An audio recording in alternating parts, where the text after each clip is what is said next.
I was then approached and promoted to become the Deputy Provincial Commissioner of Gauteng,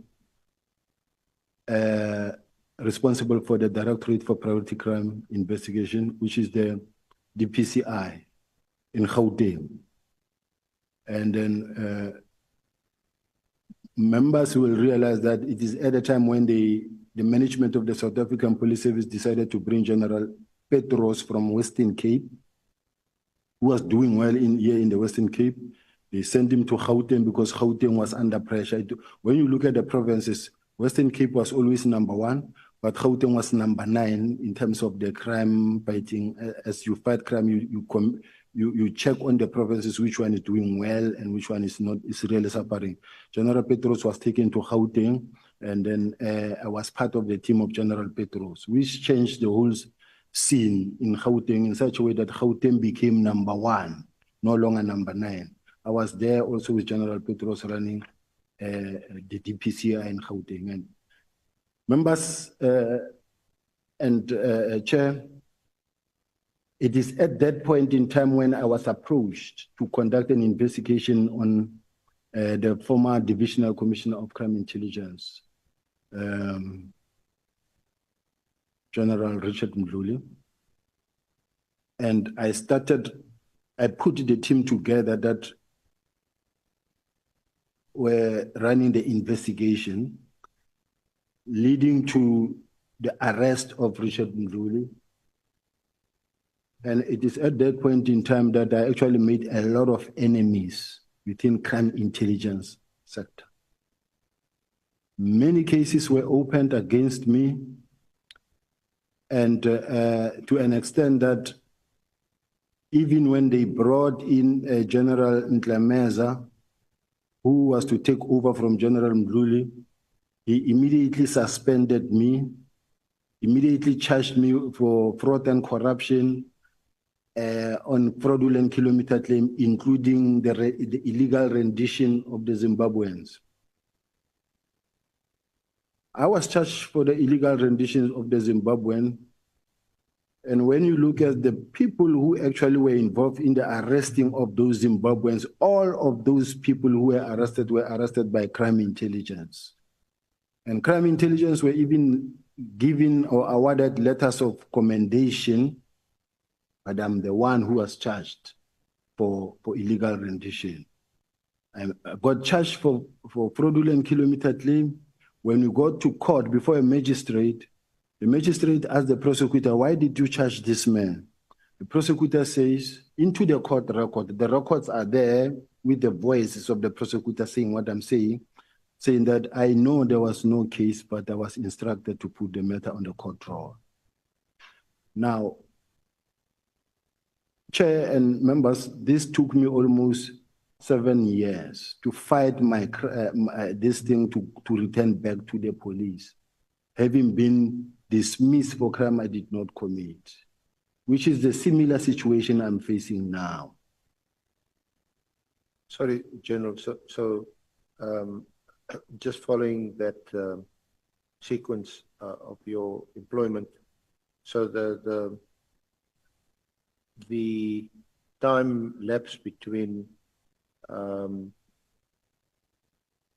your employment with SAPS and then your subsequent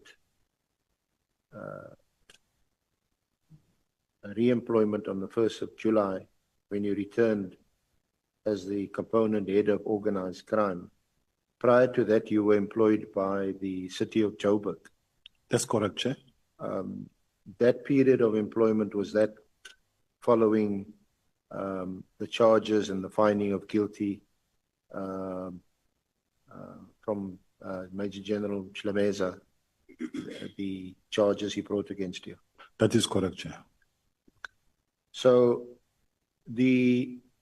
and your employment at the city of Joburg, some would describe it as your departure there somewhat controversial. May I respond, Chair? Yes. The employment at the city of Chair and members, you will remember that I challenged my dismissal all the way. from the start, after the suspension, the judges in all the courts that ruled in this matter, they ruled in my favor to an extent that General Ntlhameza was, the judge said that he's a dishonest person who lacks honor and integrity. And as a result of that, the Helen Suzman Foundation and the Freedom Mandela, they took the matter to court for General Ntlhameza to be released. So now, but the fact is I was already fired. I had to follow the labor law, the labor relations process, and which took quite some time. Now, I have won the cases, and now I was at home. I was looking for a job, and an opportunity came from the city of Joburg. I applied like many others, and then I was employed by the city of Joburg. Now, I was employed daylight on a national television, approved by the council of the city of Joburg, and I participated like any other normal employee. I accounted before the committees, all the oversight bodies. So there is no any other environment that is actually regulated more than like the city. The systems put in place, everything that gets approved by the council. I was appointed officially so, and even when that was challenged, it was investigated by the public protector, I was cleared by the public protector. We've got a public protector report that I can refer to. Sure, you will help me here. Was the way we pegged my.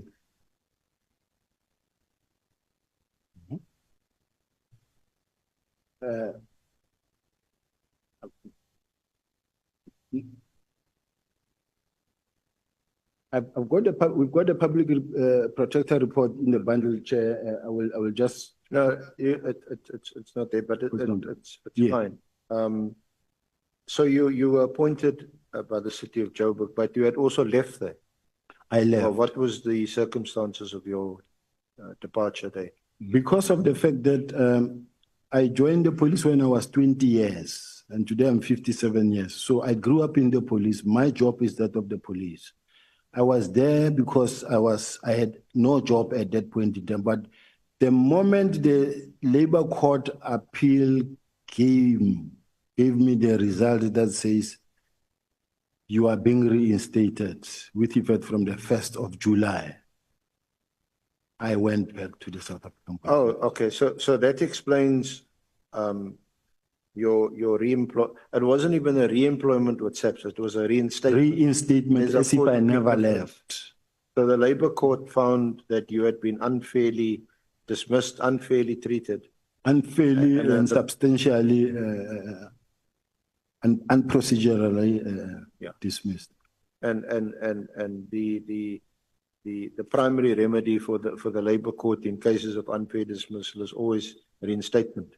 It's reinstatement, and I was supposed to actually be paid for the difference for the whole 5 years, 6 years I was out.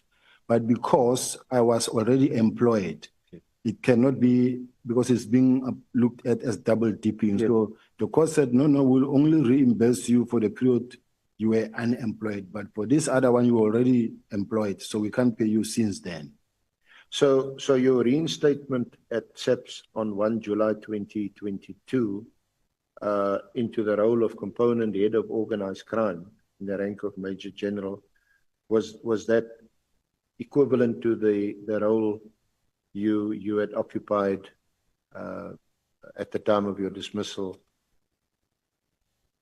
Yes, I was a Major General, and when I was reinstated, there was already a Major General appointed at the DPCI, and then I felt that I really don't need to fight for a position and say I was the head of the DPCI. I can be deployed anywhere in the South African Police Service, and that is what I said to the management, that I'm just happy to be back, and I can be deployed. And then I was deployed at head office as a component head responsible for organized crime. And then just about a year later, so that was quite quick, you were promoted to the rank of Lieutenant General, the rank you hold now. Yes. And you were appointed as the Deputy National Commissioner for Crime Detection. Detection. Who appointed you? The National Commissioner. And just describe briefly what is the role, function of the Deputy National Commissioner for Crime Detection, and which other sections or divisions fall under you in that role? Chair, in short, let me start here to say that it was not within a very short space of time. Remember, it was a reinstatement since I became a general in 2010. Stretches up until 2023, which is how many years? From 2010 to 2023. 13 years. I was a general, Major General. That's when I got promoted to. So it's quite a number of years. And my job is as a Deputy National Commissioner, in short, is to provide executive direction on crime detection matters within the SAPS. And my functions include to ensure the strategic direction on the effective investigation of crime on all levels of intelligence service for the South African Police Service. I also ensure the strategic direction with regards to the investigation of crime as set out in the South African Police Service Act 1995, inclusive of the application of forensic science and maintenance of criminal records on all criminal justice systems. I ensure strategic direction with regards to the investigation of crime within the detectives. So you have oversight over specialized investigative divisions, the forensic services, and all intelligence-led policing initiatives. That is correct, Chair and members. I had two divisions reporting to me, which is detective forensics and crime intelligence. Under the detective forensics, you will have your components. And the components that you will have your family violence, child protection, and sexual offenses. You will also have component that deals with crime investigation service. You will also have a serious and violent crime investigation. You will have your organized crime investigation. You have your criminal records and crime scene management. You also have forensic science laboratory and quality management, as well as commercial crime. Now, when it comes to crime intelligence, you have intelligence collection services. You also have intelligence analysis and coordination, operational intelligence support, counter and security intelligence. Now, this is the structure that I had when I was leading the as a Deputy National Commissioner. However, there's a new structure that has been approved that changes crime intelligence to report to the National Commissioner, and that separates detective and forensics. In others, you have detectives, Divisional Commissioner, and you also have forensic science laboratory as another division. So you still have two divisions. The two divisions that were clubbed together, detectives and forensic, there now is detectives and there's also forensics. Intelligence reporting to the National Commissioner.